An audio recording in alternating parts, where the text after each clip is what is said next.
across the back side of the steel, it'll actually be pulling off little slivers. There's enough friction built up from that happening that the slivers of steel are actually burning. That's what the sparks are. We're counting on landing there in that little pan.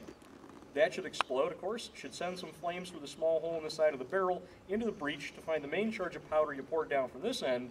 When that exploded, that's what finally would fire the ball. Okay, now, how many times does I say should?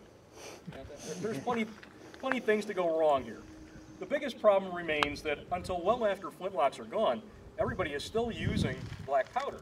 And besides leaving fouling inside the barrel, it's covering everything out here. So you're constantly having to wipe this clean, and same thing with the front edge of the flint. Otherwise, no friction, no sparks. I got some off there. The flints, well, as sharp as they are and as hard as they are, they don't last that long. We figure the average flint really only lasts 30 shots.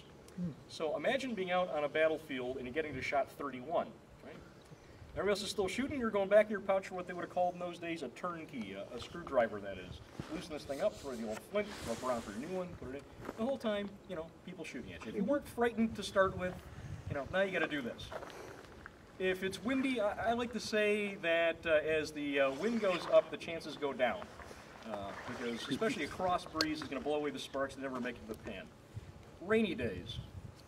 Yeah, this is pretty damp. I'm looking at how much is in the inside of this slick damp from the powder.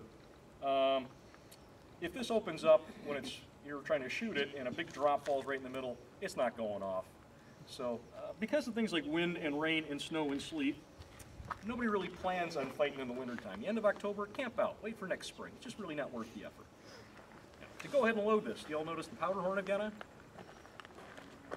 Those are great for people who can lollygag their way through the woods on a Saturday afternoon hunting whenever they feel like it. If you're going to get shot at some point, and it might be, even out here if you're just trading in the lakes, you don't know if some jealous warrior isn't going to take a pot shot at you, or for that matter, some other trader who's decided this is his territory.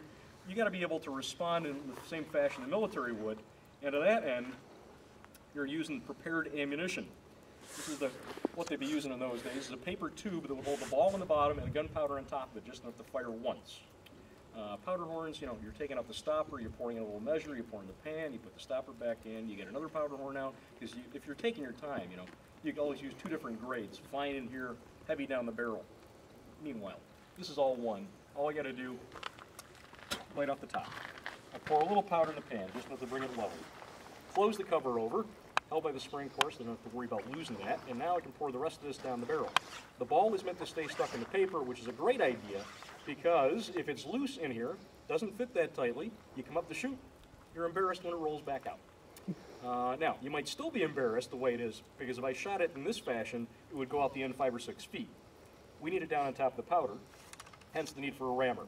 Now, the only reason I can figure that they stayed in trade guns with wooden rammers is because they figured anybody in the woods could find a stick to do the same job. But military guns, they went over in the 1750s to iron ones. About 1.5 pounds of that, and a soldier just had to throw it down the barrel. Very quick that way. I have to take my time so I don't break that. There it is loaded. Somebody good with one of these things should get all that stuff done in less than 15 seconds. That was the idea. From here, we've got to cock it. And have you noticed the shape that this piece has? Isn't that kind of like the head of a rooster? Well, we still talk about cocking guns today because that's what it looked like to people back in those days. Now, before I actually go ahead and shoot this thing, I've got to talk a little bit about the range and the accuracy of this. If I fired a ball out of this, it would fly about 1/2 mile. If somebody's unfortunate enough to be in front of that ball at 600 yards, they're going to start looking around and seeing where they got the bruise from. Hey, look at that.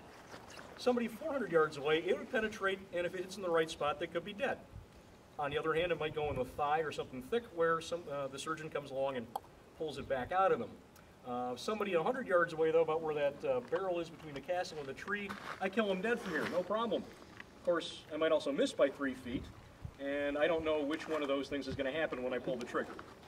At 50, about where the cannon is, I certainly put it in the middle of the torso each time, and it leaves a hole about the size of a fist on its way in. They're going to be dead.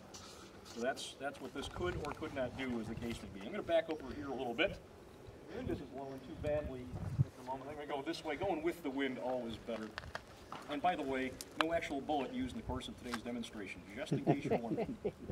If I suddenly pause, it's because somebody has stepped around the corner. You know? We'll see what happens here. All right. You know the disclaimers. I'm going to count to 3. Pull the trigger. 1, 2, 3. Woo! It worked. Now, did anybody out there notice smoke by any chance? Yeah, not at all. No.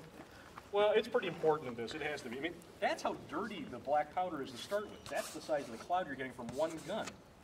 And now, imagine, instead of me out here in this windy point, we're in the middle of a low river valley, someplace in Central Europe, say, 1750s, the 7 Years' War is on. There's 40,000 Austrians standing over here doing that, and there's another 35,000 Prussians over there.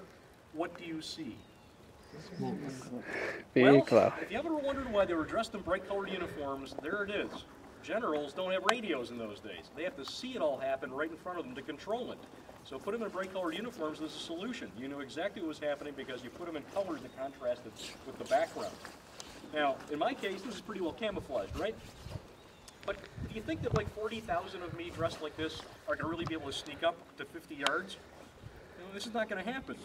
And even if I'm by myself, hiding behind some rock or a tree out there, what happens the first time I pull the trigger? Well, everybody kind of knows where you are, don't they?